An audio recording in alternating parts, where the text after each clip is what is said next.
හරි හරි දැන් අපි යමු උරගේට්ටුව ළඟට ඉක්මනට. යමු. ඔන්න පිංචි මේ කතන්දර මාලිගාවේ මුරගේට්ටුව. මේ මුරගේට්ටුවේ රහස් වචන ගොඩක් තියෙනවද දන්නේ නැහැ.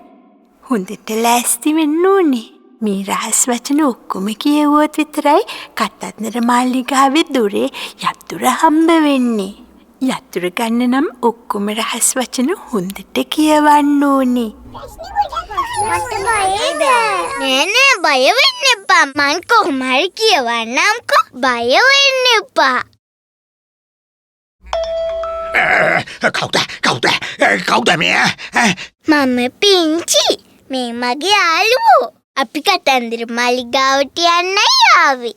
කතන්දර මාලිගාවට?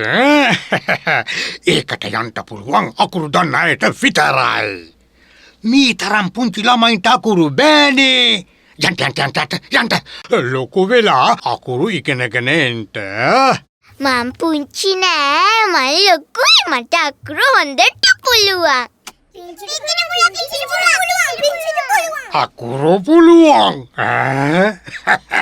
හරි පුදුමයි. වෙන්ට බෑ. නෑ මේ ඇත්තමයි. මට අකුරු පුළුවන්. අපි පිල්ලම් මාලිගා ඔක්කොම පහු කරලා ආවේ. මේ හැබැයි තමයි. හරි හපනෙක්නේ. හරි එහෙනම් මේ අපේ රහස් වචන කියවලා පෙන්නන්නටකෝ. ඒක කියෙව්වොත් විතරයි යතුරු හම්බ වෙන්නේ. හරි මං කියවන්නම්.